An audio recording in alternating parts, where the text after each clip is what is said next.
Guess what we watched over the weekend? You know it already. It was the Mandalorian and Grogu. I'm a sucker for a bad baby. So without further ado, we've got lots to get through in this video. We've got about 19 pieces, which is, I think, a lot in a model. But anyway, let's get cracking. Started off with a primed model using the matte black primer. And I'm currently just masking with some putty. And this is because we've got some super shiny paint that we want to keep shiny. So this area we don't want including in the zenithal. We're going to have the least paint on it as possible. And then I've just put the model together and we're doing a zenithal and some, is it ambient lighting? Is that what they call it? Before we get into the video, I just need to say I really enjoyed the film. It was just really easy to watch. It was fun with all the characters, and of course Grogu was super cute, so it's a tick in my box. Yeah, it was really good, and it inspired us to do the Mandalorian.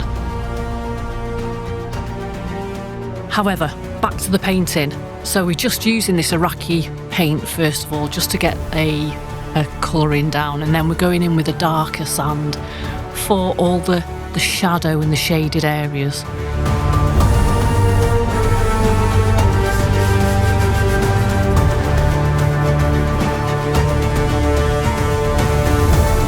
With this grey, we are going to just do a bit of dry brushing, just all the edges and over the tops of the rocks, just to add some interest, and we are going to layer paint on top of this, so you're not gonna see grey, it's gonna be different shades of the next colour we're gonna put on, and then we're gonna dry brush again.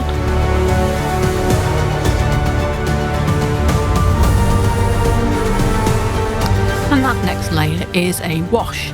Now normally you want to get this on and get it off as quickly as possible, but on this occasion there's no panic with it, so you'll see that I'm just throwing it on, literally. There's no, got to be careful. There's nothing like that.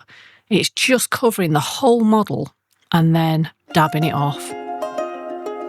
And what that creates is all the deep crevices to hold on to the wash, which darkens them. And this is what it's like when it's dry. And you can still kind of see the grey, but it's changed colour. And then we're going to do another layer. So areas that I want a little bit darker, I'm just going in, I'm going to do those again. But again, there's no rush. We can take our time with this step. Then we're going to go back to dry brushing the grey and this very light sand. And we are doing this because we're going to layer another colour, which again we want interest and we want variations of that colour. So that's why we're doing this step.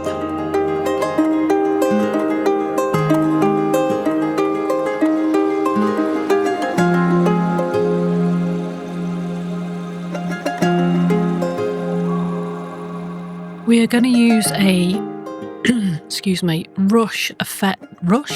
rust effect wash, and you can see that I'm really being really careful, and in a few minutes you'll see that I'm just slopping it on. It adds a really orangey tone, which I really liked for the base. You could use any orangey or red tones, you know. Who's to say it has to be these colours anyway? You know, it's completely up to you. At the end of the day, it's your base.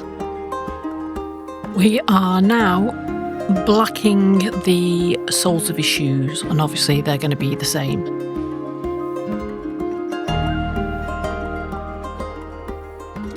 And then using this pale brown, this is going to be the base for your leather, it's going to be the base for your wood, and all the little straps and everything. And there's a bit of method, I think, to my madness as I go along here. So you'll see me painted this pale brown in now on his boots.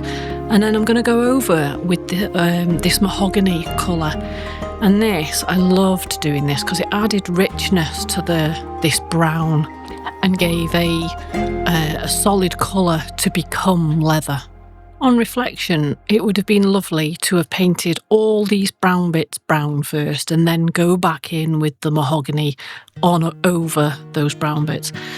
But I was kind of choosing and deciding what colours I was doing as I was going. So you'll see me going back doing this pale brown, and there you go, me doing a pale brown there. And then I'm going to go back in a minute into the booth to do the mahogany over the top.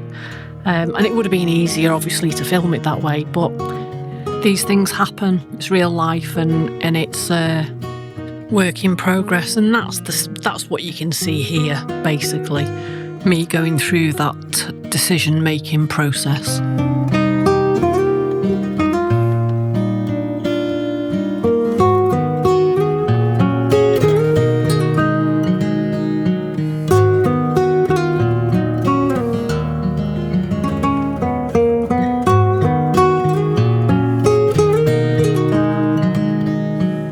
So just as a recap, we've used 2 colours up to now. We've used the pale brown and the mahogany. Now we're going to start adding the dark dirt and the darkness of the boots of the leather. So we're using this contrast wildwood to do that. And you'll see me going into all the crevices of the leather. I use these 3 colours as the base for leather, all his leather straps, for the wood of his gun and all his appendages. I decided to really focus on the boots, and the reason I did that was because in it shows how we weather, how we add scratches, how we add scuffs. And if you are comfortable in doing all those things and you want to skip the boots, you can do, and the boots finish at 19 minutes 17 seconds on the toolbar. The main reason I've showed you and I've gone into depth with the boots is because you can take these theories into the leather, into wood, into all of those things. So that's why I've paid a lot of attention to these. And then you'll find later on, I don't spend a lot of time on the detail of those other things. I thought I'd do it now, and then you can decide what you want to focus on, and you can skip if you want.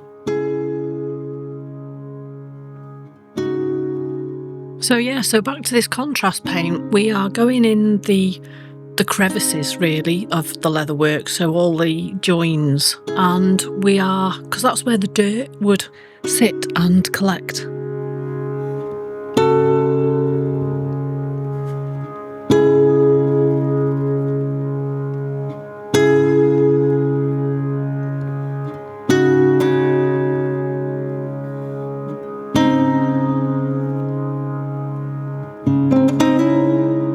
And then what I'm doing here is I'm quite visual, so I need to see where I'm heading. So the reason I'm putting these little bomb things in is I'm thinking about how am I going to paint the straps that go over them. And of course it's the same, light brown mahogany base. And it's crazy because now that I'm speaking through this process, it's really self-explanatory and it's really obvious. But when you're doing this from the beginning and you're making these decisions, you go, well, I can see red in this picture of the Mandalorian, and is it dark enough? And is it, because every picture is different. So yeah, it's definitely a process. And speaking of that process, I noticed that this particular strap that went round his leg seemed really red in whichever picture you look at. So I wanted to lighten it, just this band, not the top or bottom of it, just the band. So I did that with this lighter brown. But then to pull it together, I went back with the mahogany to give it the same tone as all the other leather on his leg. And again, because it's the same band, I then had to do the same with all the little bombs. So add in the earth brown and then highlight in, touch in just the tops with the mahogany to give it variation. So as I've already mentioned, I felt that this particular band was more reddy in tones. So I used this cavalry brown to wash, and I mean like glaze, really thin layers over this section. And again, all the little bombs to bring that redness out. I noticed then this patch on his leg, on the front of his leg, that was red. Again, I suppose it depends on the picture that you look at, but it was quite red. So I gave it a base of this earth brown and then went in with a cavalry brown glaze. But it still didn't quite feel right, so I tried with this mahogany ink to go over the top, and I wasn't happy with it, and you'll see me address this in a moment or two. I used a cavalry brown to do the metalwork at the top of his leg, because that's quite red. And then I thought, right, I need context. I need to build on this leg, on these legs. So I mixed a brown and a grey. I can't remember the colours, but it came out with this browny grey, which I thought was a good colour.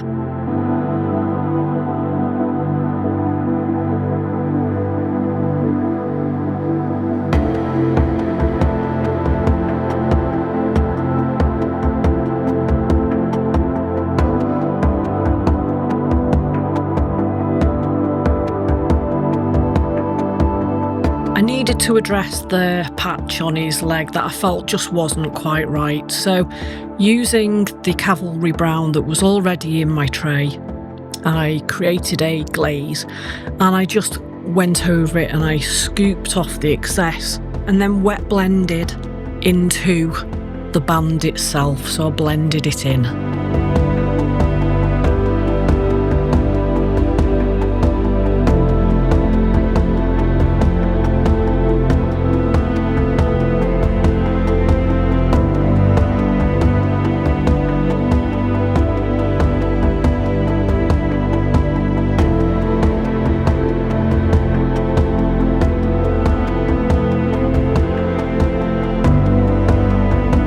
Onto the all the other little bits, so the bags and stuff like that. So the bag that was on his leg, I've already used these three colours. So I've used the pale brown, the mahogany, and then the contrast wood to add the depth, the darkness of the dirt. And then now I'm using a pale brown to add scuffs and scratches, and I'm just dry brushing the edges to create that used look.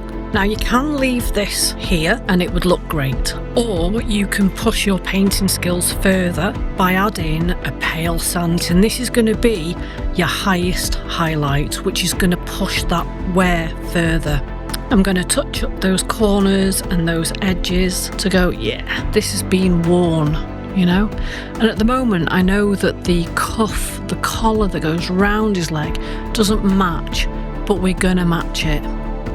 So the areas that are closest to the bag I feel would be a little bit more red because they have the bag to protect them.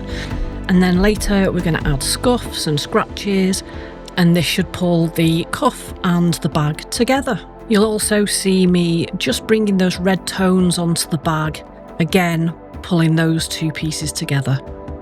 So moving on to the, I would class as the tear. So the wear is the old, the dirty, the dark, and the tear is the new, what's happening now. And we're doing the tear right now. That's just how I think of it anyway. So to create the tear, we're going to use lighter colours. So on the tops of his shoes, we are just giving a little bit of a dry brush to create that appearance.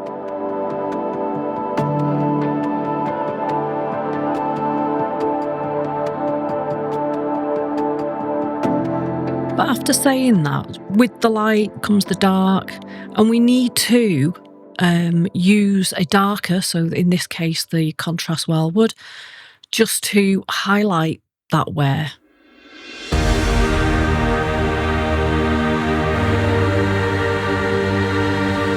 And then thinking about his, I'm going to call them leg warmers, and I know that's not cool for a Mandalorian, but his leg warmers, they also need some tear, so I've just brushed up his leg warmers to give them recent dirtiness. So this blue gave me a bit of a headache, or should I say grey blue, because again on every picture it is slightly different. And when I first started to paint, I thought, oh, it's very, very blue. But after adding black washes and going into all the crevices, I think it actually turned out really well. It toned down those blue tones.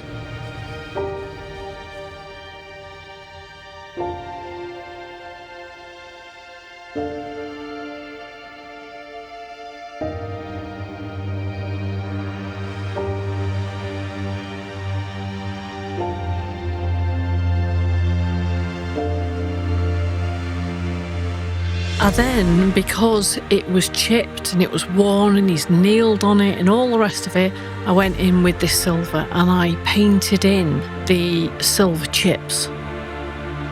And again, you can take this theory into your leather, into your woodwork, into his bag and other metallic areas.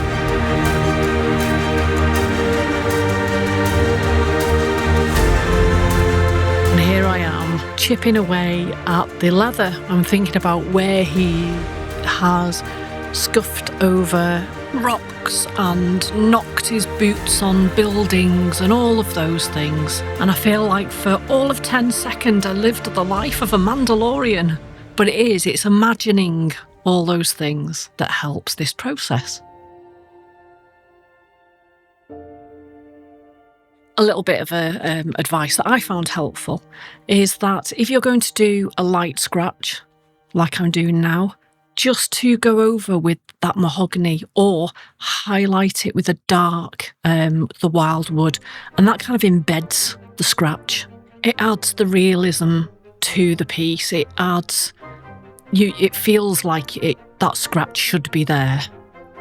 So here you can see I'm not happy with the darkness on the left side of this panel, so I'm going over it again in a really fine glaze, and then again I'm thinking about scuffs and I'm going in with those as well. I'm also thinking about the pieces, the extra pieces, do they match the band that they're on? These white almost, I know they're not, they're light sand scratches, and these are the most recent scratches that I'm doing, but I'm still highlighting them with a darker colour or a mahogany so they feel embedded in the piece. And if you've made it to this point, congratulations, we are here, finished. These are the finished boots, so you can see all the scratches, the wear and tear, the darkness to the dirt, it's all there. However, there's no rest for the wicked, and we're going to move straight onto his body, and these are the ratios that I used to create the colour that I used for his body, his main body colour. Obviously, depending on the size of your model, you're going to need a smaller or a larger ratio, but these are the basics of the colour. So using the colour we created, you'll see me now painting his flight suit. I think this is a really good example of the zenithal and how it works, because you can see obviously the white paint making this brown lighter.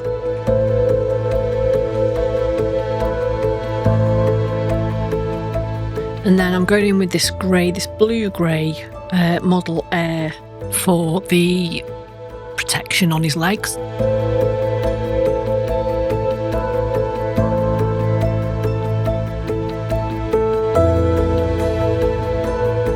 And then this front padding that sits on his belly and goes under his chest plate, we're actually going to use a lighter grey for that.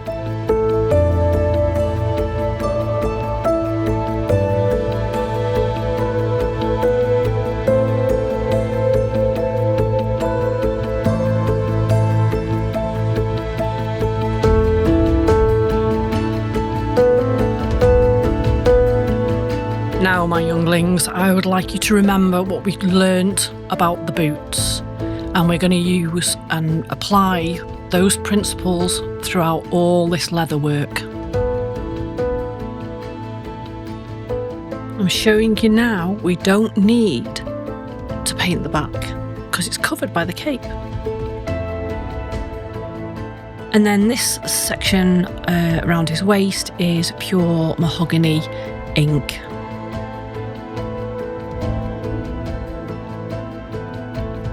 We are using the mahogany brown for the richness of the leather.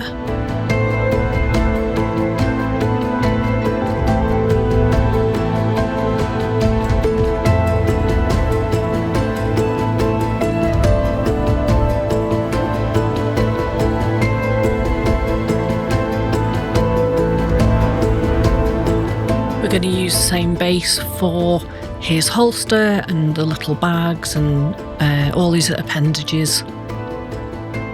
And then we're going to use this aluminium metal colour to do the bombs. If you want to be a little bit extra, you can drop in some wash so it just collects in all those crevices. I think I used a panel line wash. I've also used the same aluminium metal colour for this hip bomb holder, I think you'd call it. And then a red to paint the bombs themselves. So we've put down the base colours and we're now on to the contrast wildwood, and this is adding the wear. So it's thinking about where will the dirt and grime sit on all the leather. And sometimes in some areas you'll put down several layers because it adds that darkness and subtle variation. Back to the grey areas, we're going to use this Griff Charger grey to add shadow. A little bit of overspray onto his leather is not a bad thing on this occasion because it adds dirtiness, basically. And then with the same aluminium metal colour, we're going to do his buckle. And we are rocking and rolling, we're heading in the right direction. We are going to add a black wash to dirty the silver that we've applied.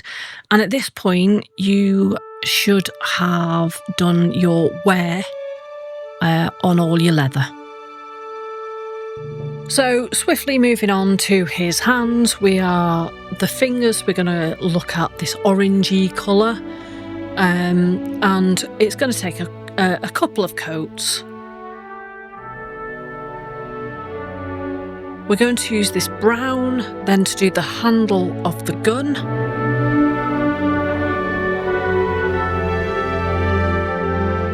And then deck tan to do the symbol on the back of his hand, and the triangle we are going to use this wolf grey from Army Painter. So we're going to follow that with a sepia wash that we're going to dab on and then dab off as well. And that's going to leave us with a bit of a dirty coat, which is good. We're also going to wash his fingers, which enriches the orange and makes it look worn. Moving on to the gun, we're going to use these two greys, and we are going to basically dry brush the gun itself.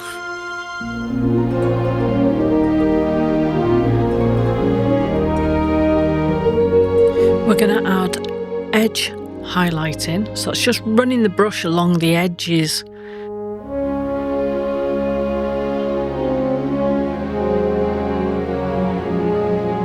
And then we're going to do the same thing with some chrome, gunmetal grey. This, I think, you're adding, so it's not that you'd notice it straight off, but it does add to the ooh factor to go that extra mile. Here we just tip in the gunmetal grey at the edge, and then we've added some scratches, which we've learnt from the boots. And we're moving on to the bag. So the bag is this model colour brown, and then on top of it the air colour brown. And when I say the bag, I'm talking about the straps as well. So whatever you do to the straps, you're going to do to whatever you do to the bag, you're going to do to the straps as well. And then you're going to follow that up with the contrast wood. Again, this is the same theory that we used for the boots. So it's been brought to our attention that we've been very rude and not introduced Tony, who is sat in the corner of our air booth.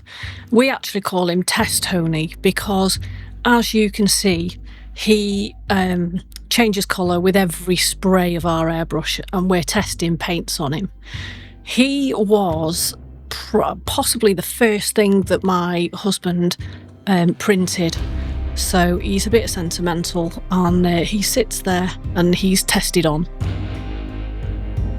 Do you have your version of Test Tony? And if so, what is it? Let us know in the comments.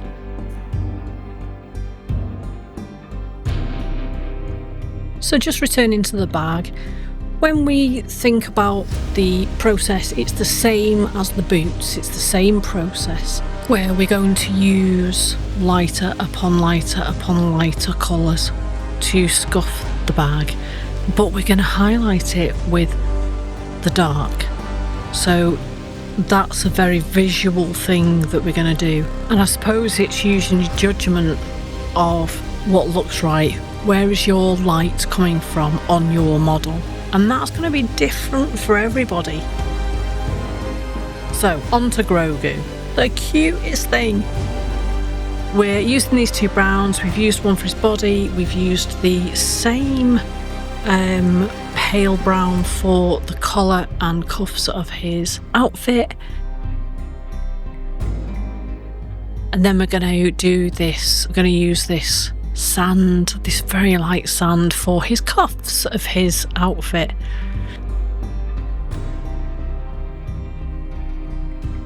And then once that's completed, we need to think about how we're going to do his head and his ears and all the rest of it. So using this latex masking, I masked off his clothes from his head.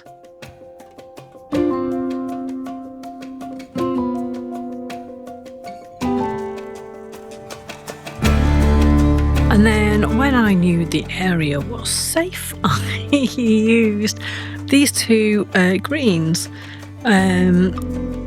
Lovely names, Sick Green and a Goblin Green. But I used the two and I kind of wet blended darker colours into his palm and the underside of his hands. And then where the light would hit, basically, I did lighter shades.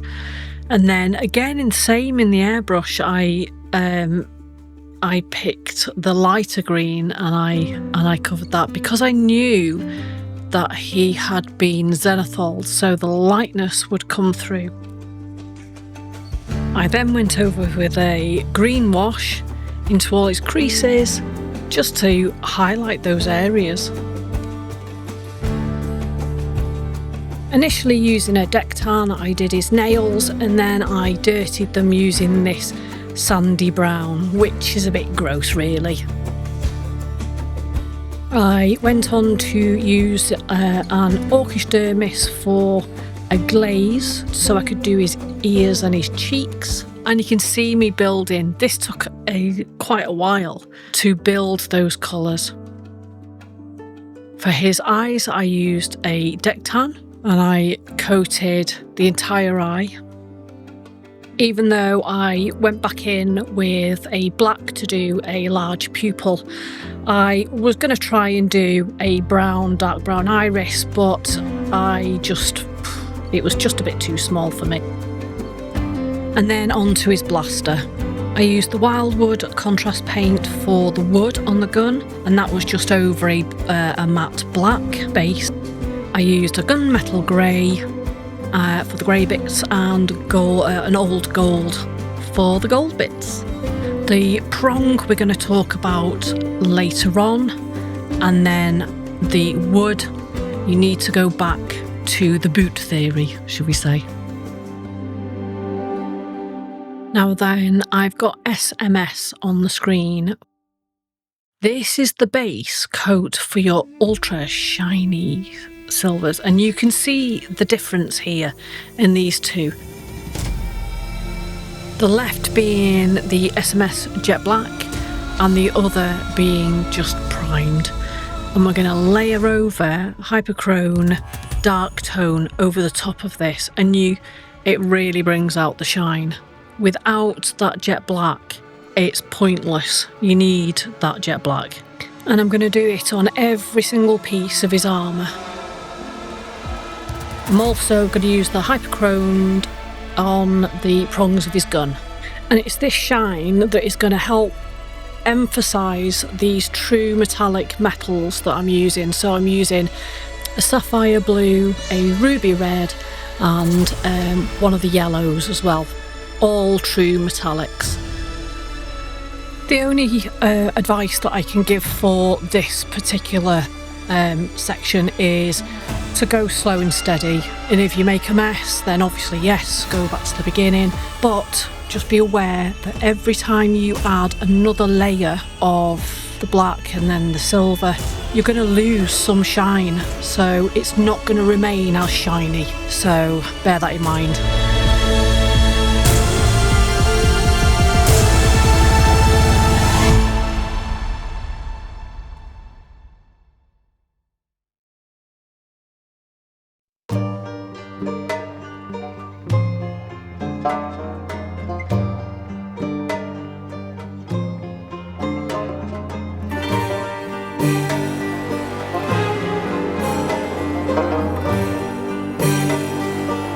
So looking to do the chest plate with the hyperchromed, we need to mask off first, and you've got to be super careful that you get every bit that you don't want shiny, because this is where you could really mess up your leatherwork or your flight suit. Just again, slow and steady. Again, we're going to add a base first, so the SMS jet black, and then going over once it's dry with the hyperchromed. But luckily for me, I got it right first time, and I hyperchromed the areas that I wanted and not the bits I didn't want, which is yay for me. And that allowed me then to move on to his helmet. So the same process as all his other armour. I used the SMS jet black, I then did the hyperchrome, and then blacked and glossed his visor. Moving on to his cloak, we used these three greys to add a neutral colour, a shadow and a high tone. I did the strap for his gun in the same, let's say, boot theory way, and then we moved on back to the base. So I wanted to be a bit of a fancy pants and use some environmental pigment, and I used these two colours mixed to produce this sandy, reddy colour, and I tapped it onto the base and it gave a sandy appearance. I was able to tap it up his boots and up the back of his boots, and I was thinking about how his boots would catch as you're walking along and how you'd kick up dust as you're walking along rocks and things like that. That's where I tried to put those billows of dust. So there were areas that obviously I dusted and didn't want the dust to settle, so I used a dry, clean brush to flick that dust away so I could clean up the areas I didn't want environmental to be. Technique that I'm showing you now is the same technique and colour for the sand that I used for his cloak, the bottom of his cloak. So I picked out areas that I thought he'd have dragged on the floor and stood on and things like that. So we environmentaled his cloak as well.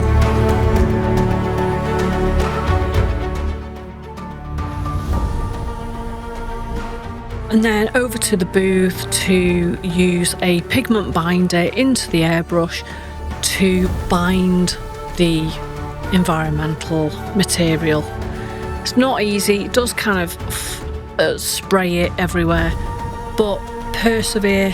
I used my hand to spray onto and then off onto the model, and that seemed to do the trick. So coming towards the end of the model now and finalising little tiny bits. It has been a journey for sure. There are lots of parts to this model, but I've thoroughly enjoyed doing it, and I hope you've enjoyed watching us paint it. And I just have one more thing to say. This is the way we painted the Mandalorian.